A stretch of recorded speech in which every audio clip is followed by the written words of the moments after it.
Welcome to YLC, the Young Leaders Committee that promotes and grows youth leadership that ensures the future leaders lead from today by educating and inspiring them to soar higher and higher.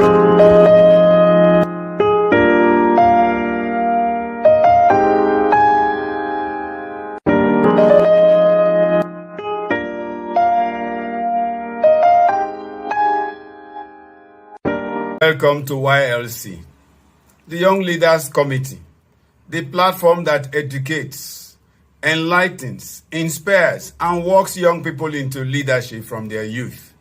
Young people, rejoice. Your leadership era has started. We are beginning an episode 1/14, and the focus of this episode is engaging hindsight to advantage. Engaging hindsight to advantage. Today, the focus is hindsight for correct projection. Hindsight for correct projection. Human beings in general have foresight, insight, and hindsight. These are the three possible sights, we may say, that a person can have. They describe what the man sees or can see. We can see into the yet to unfold future. That is foresight. Then insight is the ability to see deeply beyond the surface into existing situations, while the ability to look back at the past to fish out crucial facts and wisdom is hindsight. There is a close relationship between today and yesterday. Today emerged from yesterday. At the same time, today will give birth to tomorrow. Tomorrow builds naturally on today. For tomorrow to be right then, we must reckon with and properly streamline today. These three sights reflect what a person can see with the eyes of the mind. They are a type of mental picture of situations that could be figured out and transposed to the physical realm. Hindsight requires a good and sharp memory to recollect, well-structured and well-kept records, and the ability to make good sense from them. Insight enables a person to see in a current situation what others may not perceive. It calls for reading between the lines. It is the ability to get the best answer from a why question, which is based on a what question.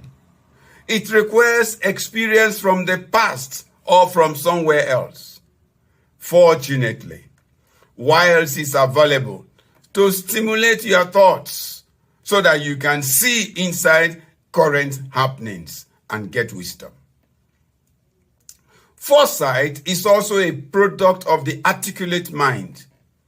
It speaks of a mental ability to see into the future from facts on ground. It relates goals with a beautiful combination of the past and the present. A model of growth or development could be ascertained or traced, which helps to predict the possible future direction. Again, our YLC models of critical and scientific thinking has the capacity to get even people who are averse to such mental professional exercise to become experts. Let's try to understand what projection means. It has been said that you can't build something on nothing. It has been said that you can't build something on nothing. Usually every projection will be based on happenings in the past, whether or not adjustments will be made. Projections take into cognizance prevailing circumstances. In particular, they ascertain whether the circumstances prevailing today are happening as projected in the past. Projection is the activity of speculating what may happen in the future so that appropriate planning could be made to either birth or avert it. It is the practice of extending current occurrences into the future. How far back a person goes while projecting depends on factors like time available for the work, situation of things, personality of the individual, disposition of the organization concerned, and a number of other things we may not be able to list. Who handles projection? What could be the outcome and significance of projections?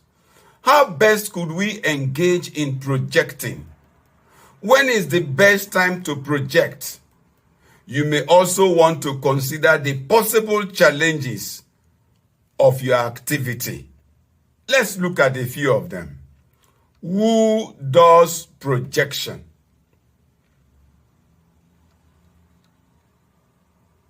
Individuals and families could do projection. Their purposes could be to save costs, to ascertain how much to save, what challenges lie ahead, and how to mitigate them, among others. Religious organizations could engage in projection to determine when to enlarge the capacity of their worshiping hall, when they need to increase their staff, whether to consider a fundraising event, reappraise the operational gains or advancement, among others. Governments and big corporate organizations are expected to do projections for various reasons and in various aspects or departments of their establishments. Projections avert surprises that could create emergency situations or throw establishments off balance or off operation. Projection has two cardinal parts: the professional expertise and the psychological dimension. The state of mind of the person projecting will almost invariably affect the accuracy of the outcome. In this matter, there could be a professional with a hypersensitive disposition, and at the other extreme end, we have a person with a skewed, never-seeing tendency. Before we focus more on hindsight, note that there are three essential and almost always inevitable actions of mankind that you need to know, to note, and to work on, and articulate to advantage. They are that man thinks back, looks back, and eventually goes back. You may call these the psychosocial dimensions of life. Very often they occur in that sequence. That is, first thinking, then looking, and then going. You first think about what is possibly behind you before you involuntarily or intentionally look back. Maybe with the desire to confirm or match the physical reality with the mental picture. You may or may not go back because you are destined to go forward. Correct projection demands that you look back. Get a correct hindsight for accurate and profitable projection and outcome.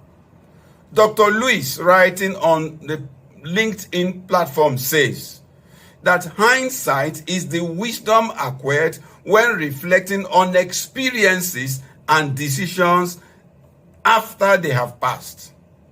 Leaders, therefore, need such wisdom to make accurate projections. It's expedient to mention that hindsight is not the same as hindsight bias. Hindsight bias is a negative attitude about hindsight that needs attention. I just wish I should mention that. Let's end with this practical exercise. Visualize a straight line. Cut it off at 2 points And that gives you 3 segments. On your left is yesterday, the basis for hindsight. Your recollection of yesterday's events and the wisdom you derive from your reflection is the benefit of hindsight. On your right hand is the future you desire to predict, which is the ground for foresight.